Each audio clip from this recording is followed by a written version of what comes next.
teman-teman semua. Perkenalkan, nama saya Fri Cetaran. Saya mahasiswa dari Fakultas Kedokteran, jurusan Ilmu Keperawatan, Universitas Cendrawasih. Di video berikut ini, saya akan berbagi sedikit penyuluhan kepada teman-teman semua mengenai apa itu stunting dan efeknya pada pertumbuhan anak. So, check it out! Apa itu stunting?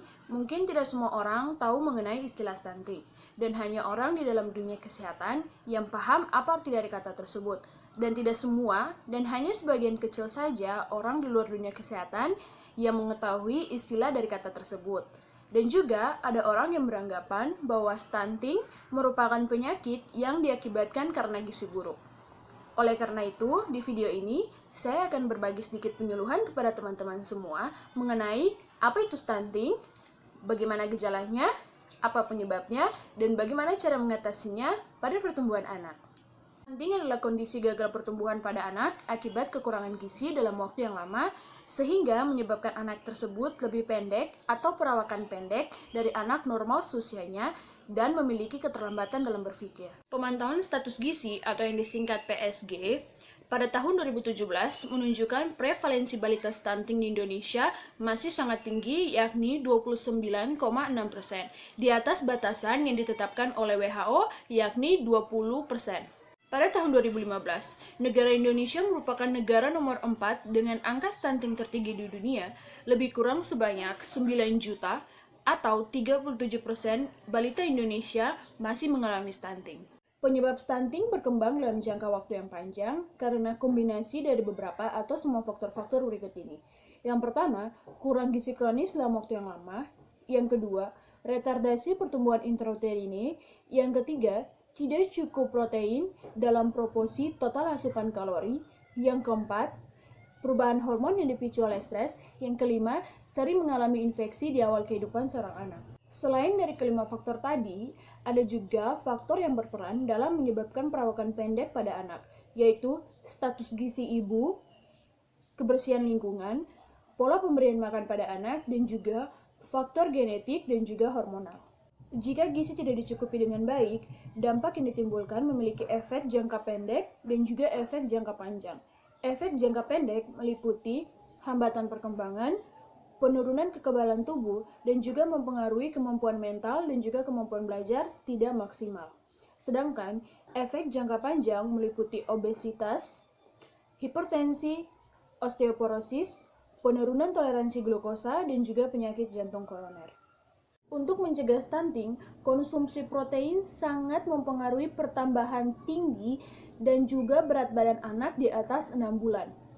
Anak yang mendapat asupan protein 15% dari total asupan kalori terbukti memiliki tinggi badan lebih tinggi dibandingkan anak yang mendapat protein 7,5% dari total asupan kalori.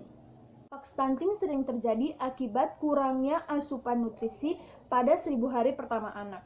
Hitungan 1000 hari di sini dimulai sejak janin hingga anak berusia 2 tahun. Permasalahan stunting terjadi dari awal sejak dalam kandungan dan baru akan terlihat setelah anak menginjak usia 2 tahun. Awal masa kehamilan hingga anak berusia 2 tahun merupakan periode kritis terjadinya gangguan pertumbuhan termasuk perawakan pendek. Setelah stunting pada anak diantaranya yang pertama, anak berbadan lebih pendek dari anak seusianya. Yang kedua, proporsi tubuh cenderung normal, akan tetapi anak tampak lebih muda atau kecil untuk usianya. Yang ketiga, berat badan rendah untuk anak usianya. Yang keempat, pertumbuhan tulang tertunda. Pasti stunting pada anak dengan cara yang pertama melakukan pemeriksaan kehamilan secara teratur, yang kedua menghindari asap rokok dan memenuhi kebutuhan nutrisi dengan baik, antara lain mengkonsumsi menu sehat seimbang, asupan zat besi, asam folat dan juga yodium yang cukup. Yang ketiga, melakukan kunjungan secara teratur ke dokter atau pusat pelayanan kesehatan lainnya untuk memantau perkembangan dan pertumbuhan anak, yaitu yang pertama, setiap bulan ketika anak Anda berusia 0 sampai 12 bulan. Yang kedua, setiap 3 bulan ketika anak Anda berusia 1 sampai 3 tahun. Yang ketiga, setiap 6 bulan ketika anak Anda berusia 3-6 tahun. Yang keempat, setiap tahun ketika anak Anda berusia 6 tahun sampai 18 tahun. Yang kelima, mengikuti program imunisasi, terutama imunisasi dasar. Dan yang terakhir, memberikan ASI eksklusif sampai anak berusia 6 bulan dan juga memberikan MPASI yang memadai. Ini kita juga akan membahas apakah stunting dan gizi buruk merupakan hal yang sama. Meski pembahasannya masif, kebanyakan orang berpikir bahwa stunting adalah gizi buruk. Padahal kedua hal tersebut merupakan hal yang sangat berbeda. Ini perbedaan antara gizi buruk dan stunting. Gizi buruk terjadi dalam waktu yang singkat atau hanya pada periode tertentu.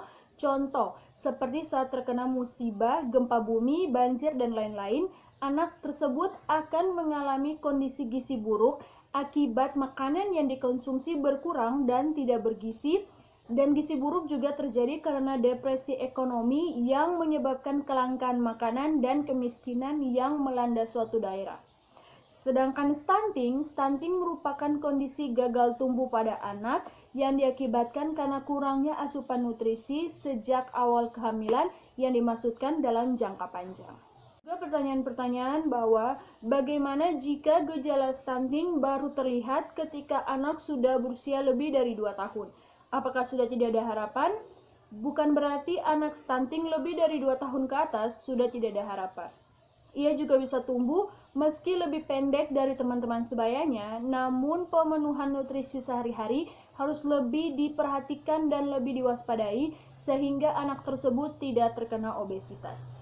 Ditekankan di sini adalah masa kehamilan merupakan masa di mana apa yang dikonsumsi oleh sang ibu menjadi penentuan bagi masa depan janin yang dikandung.